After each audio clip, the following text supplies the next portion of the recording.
মোনাফেকি জাতির সঙ্গে যতখানি করা সম্ভব সবগুলো রাস্তা কিন্তু জামাত বরাবরের মতো এবার খুলে। এই যে ডানপন্থার যে একটা বিকাশ আমরা দেখলাম এই 5ই আগস্টের পরে, এটা সরকারের আনুকূল্যে ঘটেছে। নির্বাচনের প্লেয়াররা দেখুন না একসাথে খেলতেছে সবাই, একটা গোল পোস্ট। আজকে যখন এই তারা যারা ফাঁকা মাঠে গোল দিতে চাচ্ছে তারা একটা বড় অংশ না থাকলে কি হয়, আমি আর আপনি খেলবো। আর যখন প্রতিদ্বন্দ্বী বেশি হয় তখন কিভাবে অনেকগুলো দলের মধ্যে খুব সহজ স্বাভাবিক যারা প্রতিদ্বন্দ্বী দল তাদের কাছ থেকে আসলে এই কথাগুলোই পাওয়া যাবে। আওয়ামী লীগ যেমনটি বলছে, তারা তখন কি করেছে, তাদের বিরোধিতা করলেই আপনি বিএনপি জামাত মুক্তিযুদ্ধের বিরোধী। এখন কি অবস্থা, এখন কিছু বিরোধিতা করলেই আপনি ফ্যাসিবাদীদের দোষর, একই তো অবস্থা দাঁড়াচ্ছে।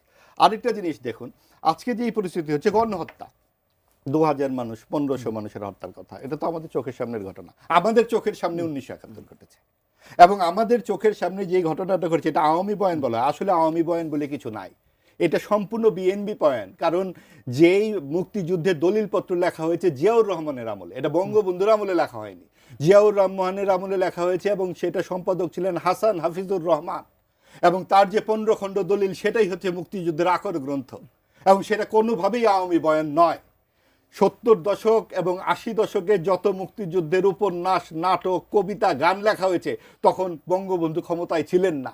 কাজে এই মুক্তিযুদ্ধের ন্যারেটিভ বলতে আজকে যা ভাইরা যা বলেন যে এটা আওয়ামী বয়ান, এটা আওয়ামী বয়ান নয়, আসলে এটা মুক্তিযুদ্ধের যে সম্মানিত ঘোষক তার যে আমলের যে শুরু, এবং তারপরে তার 80 দশকে যে প্রবল পাকিস্তানি একটা মানসিকতা এখানে তৈরি হচ্ছিল, তখন বলা হতো হানাদার বাহিনী, পাকিস্তান শব্দটা লেখা হতো না গণমাধ্যমে।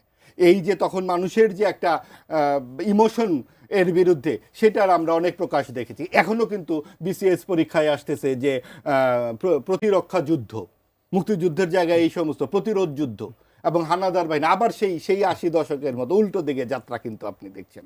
কাজে এই যে ডানপন্থার যে একটা বিকাশ আমরা দেখলাম এই 5ই আগস্টের পরে, এটা সরকারের আনুকূল্যে ঘটেছে।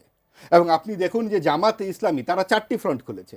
1 নম্বর হচ্ছে নিজেরা ভোট করে জিতে যদি ক্ষমতায় চলে আসা যায় ভালো কথা। 2 নম্বর হচ্ছে তারা এনসিপিকে সাথে নিয়েছে, যারা গণ অভ্যুত্থানজয়ী তারুণ্য, যাদের সামনে আমরা স্বপ্ন দেখছি যে তারা নিজেদের পায়ে দাঁড়াবে। হয়তো এই নির্বাচনে তারা একটি আসনও পেত না, হয়তো ভোট কম পেত, তাতে কি হলো, এখন জামাতের পকেটে তারা চলে গেল 30টি আসনের বিনিময়ে।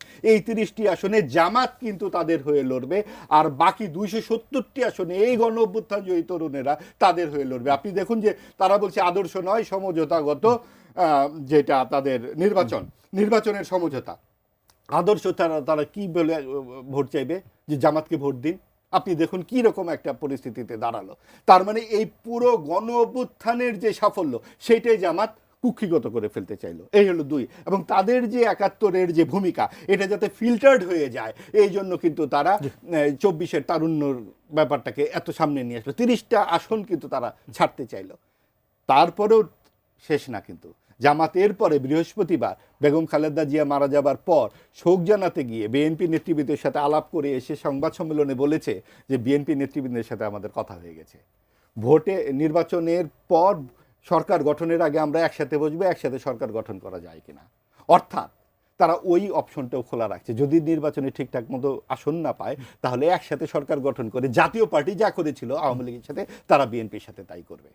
অর্থাৎ মোনাফেকি জাতির সঙ্গে যতখানি করা সম্ভব সবগুলো রাস্তা কিন্তু জামাত বরাবরের মতো এবারও খুলে রাখছে। অর্থাৎ আপনি যে নির্বাচনের পরিবেশটা দেখছেন, নির্বাচনের প্লেয়াররা দেখুন না একসাথে খেলতেছে সবাই, একটা গোল পোস্ট তাদের, এবং তাদের কারো কোনো আদর্শ আপনি স্পষ্ট দেখতে পাচ্ছেন। জামাতের আদর্শ কি? তারা যে এত বছর ধরে ইসলামিক শাসনতন্ত্রের কথা বললো, শরিয়া আইনের কথা বললো, এবার জিতলে তারা কি করবে? আমরা নারীর 5 ঘন্টা কর্মঘণ্টার কথা শুনেছি, আরও কিছু শুনেছি। এবং একটা দল জামায়াতে ইসলামী, তারা একটি নারীকেও তাদের মনোনয়ন দেয় নাই। তাদের কাছে 51% নারী ভোটার কি করে ভোট দেবে? আমরা আমাদের চিন্তা এটা আসে না। দেশের সাংস্কৃতিক যে অবস্থা, যে সংস্কৃতির প্রতি কুঠারাঘাত হচ্ছে এই ডানপন্থার বিকাশের সামনে, এটা কি ধরনের আমরা কিন্তু ইউনিভার্সিটিতে নির্বাচনগুলোতে ভালো করেছে, এবং সেই জন্য তো সংখ্যা আরো বেশি। কোন কলকাঠি নেড়ে সেখানেও কিন্তু এই গণ অভ্যুত্থান জয়ী বৈষম্য বিরোধী আন্দোলনের ছাত্ররাও জিততে পারেনি। তার মানে তারা যে গুপ্ত ছিল ছাত্রলীগের ভিতরে, এই হেলমেট বাহিনী যে তারা নয় আপনি কিভাবে জানবেন?